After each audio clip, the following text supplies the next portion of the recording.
G'day, it's Lance here from EarthCruiser, and I'm with Clive. How are you, bloke? Excellent, thank you very much. You doing well? Yes, yes. So we thought it might be helpful if we started to talk about a couple of different platforms to make it easier to figure out what's going to do a good job for our customers, right? Yeah, absolutely. All right, so we are leaning against this beautiful F350 domestic chassis. So what is going to make the view from the seats as you're touring around, what makes this truck a really good idea for some people?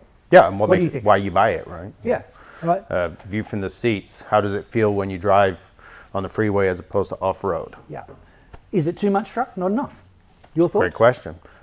Just depends on intent and purpose, right? Yeah, right, exactly. So asking them questions is Yeah. the ideal thing. Yeah. For some people, it's not enough truck. For some people, it's too much truck. So, does it have to have a dual cab, single cab? It just depends. And this is the beautiful part in it, is that you can really get what you want to get to where you want it to be. And that's fantastic. Mm-hmm.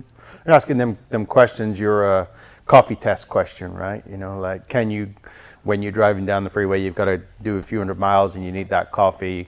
Can the platform that you were thinking about buying easily get into the coffee place for you? Yeah. Is it going to be comfortable and easy, or is it going to be a terrifying, heart-wrenching moment of, I wonder if I can take this off-ramp?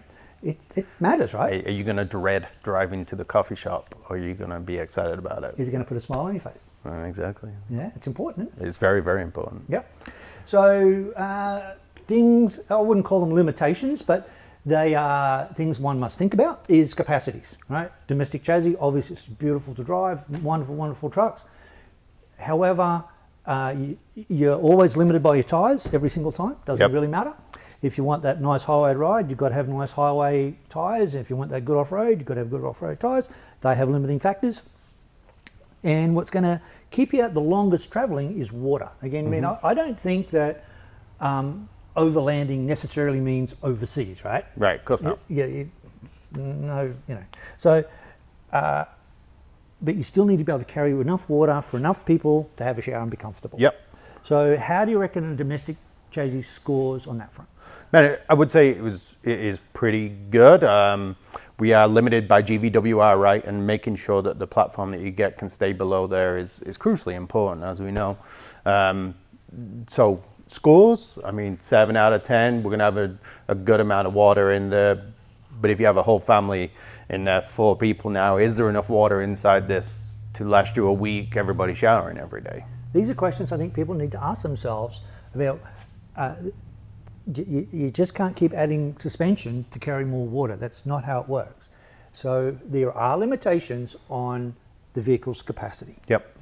Intent and purpose, find out which one we can deliver the best message. And things about off-road warranty from the vehicle manufacturer. The F350, this particular one has pretty reasonable ground clearance for what they are. Yep. But check with your vehicle manufacturer's warranty. That's huge. Will they warranty how much off-roading you plan to do with that vehicle? So is there limitations in their warranty saying that you can't overland or get off-grid as much as you would like to? Yep.